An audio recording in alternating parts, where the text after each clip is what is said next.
let's list the teams we think can win the 2024 national title. Okay, let's do it.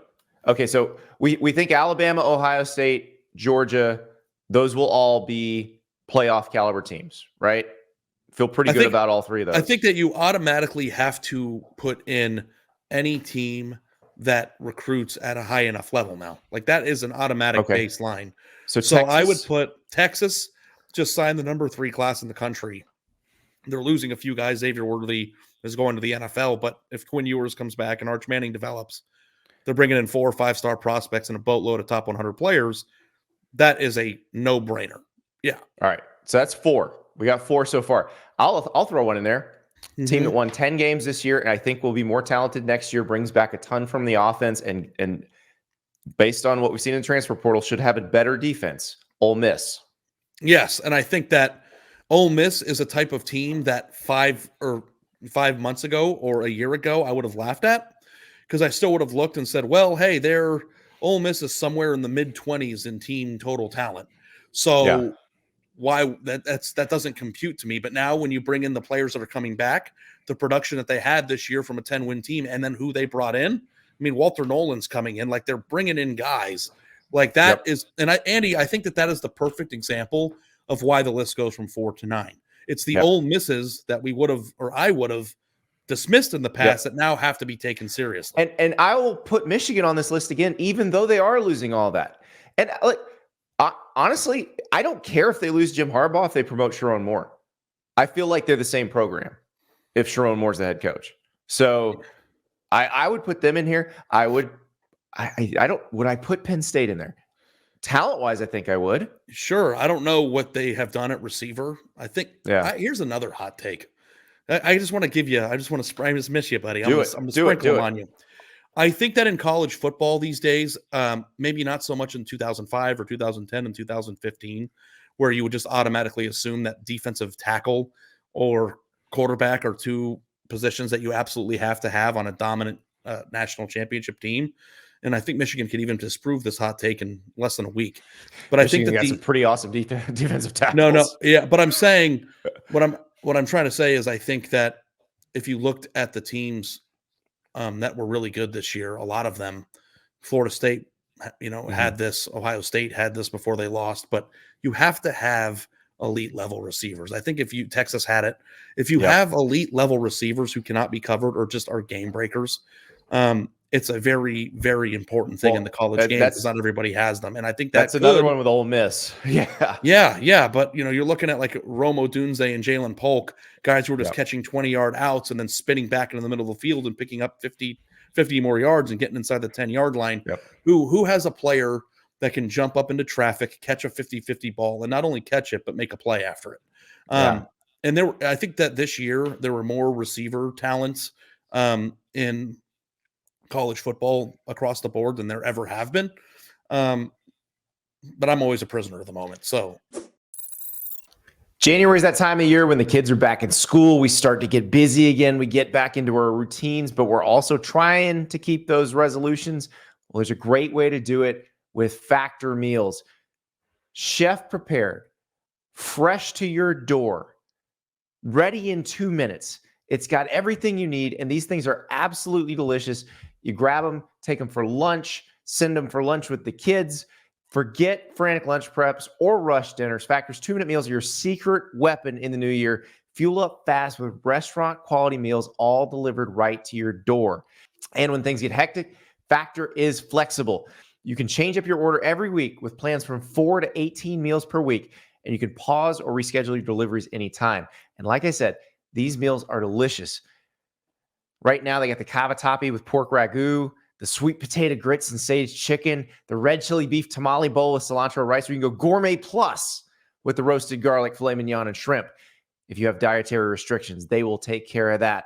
I have a wife who has celiac disease, so we've got to get gluten-free meals. They come and they are very clearly marked.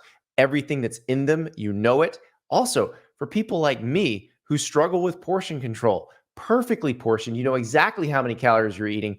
And oh, by the way, again, it is absolutely delicious. To go to factormeals.com, use the code ANDY50, ANDY50, and get 50% off your first order. That's factormeals.com.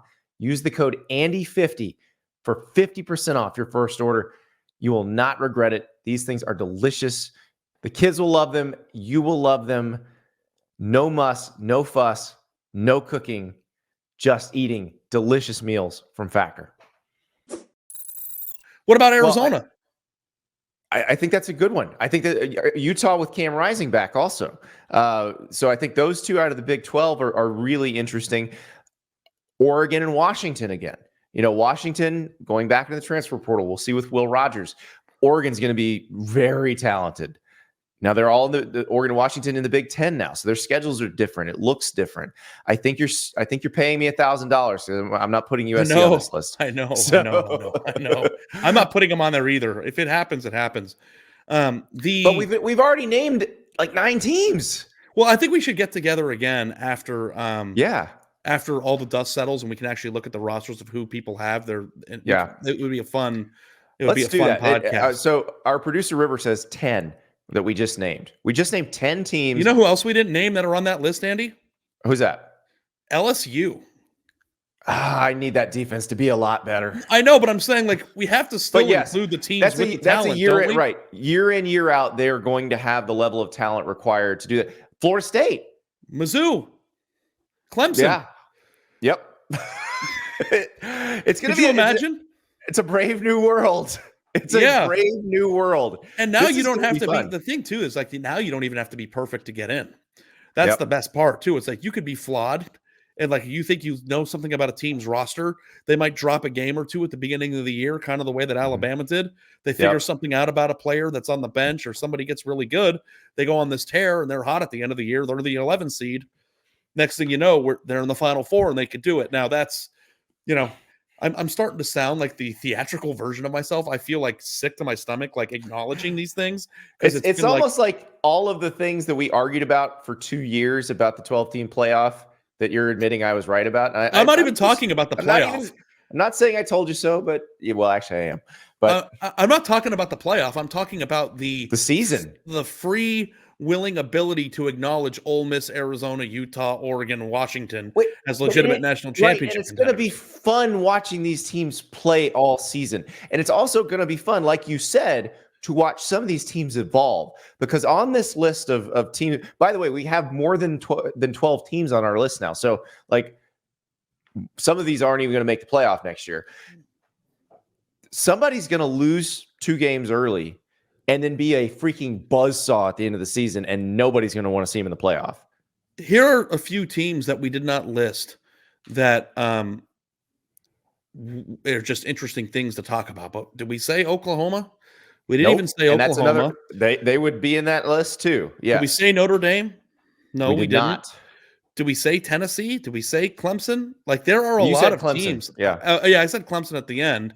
But we didn't say Mizzou either, unless I just did. Like, what about A&M? Remember the talent that they had as the new coach? Like, there are a lot of teams that kind of fit that threshold of, like, if things come together. Like, I think that the biggest difference, Andy, to wrap this up is you can say if things come together now. And like, that makes sense. In the past, if things come together, I used to say the light at the end of the things coming together tunnel is a train. Like, it's like... And that train is Alabama or Georgia ready to eat your lunch. Right. Like now we can't 100, and it still might be true most of the time in the future, but Michigan definitively proved it's not all the time. And as a result of it not being all the time, I have to at least acknowledge the possibility or the sliver of hope that a team that we don't expect at the beginning of the year to win a national championship could do so. And props to Bruce Feldman, who he and I argued about this at the beginning of the year. He wrote a story at The Athletic explaining why Michigan in the draft picks. In the draft picks. And that actually turned out to be right on. And I think I'm going to be going on their show to continue the shame tour, but I appreciate you. I'm glad you came here because, they had a little anti-Ari. Oh, I know. Action. No, I know. And now they're unbanning me. I was told one of their sponsors said no Ari or we're not coming back. So you know what? And our sponsors love you. Yeah.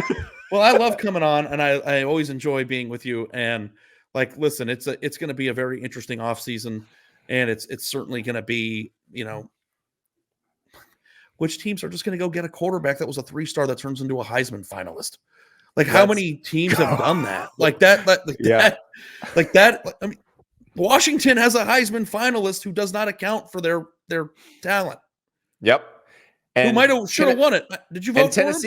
Tennessee people can be okay with Jeremy Pruitt and Tyson Helton dropping Michael Penix Jr. because now they've got Nico. But for the longest time, they're like, wait a second, we could have had him. Yeah. But I think that also makes the offseason more entertaining because the nuts and bolts of who's doing well or who signs or the late signing period and the spring football, all this stuff. Like, I do think that a lot of times being great and being good is the difference of 2 or 3 players that just produce. I think Florida State is the perfect example of that. So there's a lot to break down in the offseason. And I think that the number one thing that's better about college football, and I was talking to Dan Wetzel about this on the phone the other day, is that we are inching towards an NFL-like calendar where this becomes a year-round sport. And I think as a result of that, more inclusion, more discussions, more talent accumulation, more transfers, though some people might not like that, also makes this a 24-hour, 365-day-a-year news cycle, which is probably going to be the reason why your wife gets mad at you more. But probably, but hey, I saw the ratings, Ari. The transfers ain't scaring anybody off. No.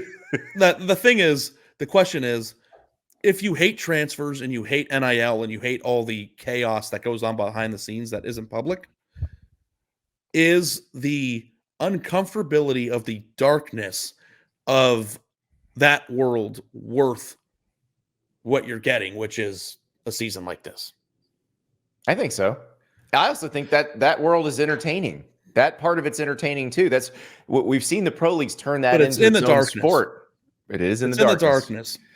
And we will bring it into the light as much as we can. Yes, we're trying. But if it ever gets to a point where these CBAs happen and they become employees and stuff, and their contracts become public information, the negotiations become public information, and there starts to be some sort of discussion point about who took what and to go where, and you have a banana land. It's going to be banana land, and I think it's a good time to have a podcast for sure. Get it on the ground floor. You know what I mean? Exactly. Ari Wasserman. You can hear him on the Until Saturday podcast at The Athletic. You can read him at The Athletic. He's the best. We'll talk to you later, Ari. Good seeing you, Andy. We'll see you in Houston. Thank you so much for watching. Just a reminder, subscribe to this channel right here so you never miss an episode of Andy Staples on 3.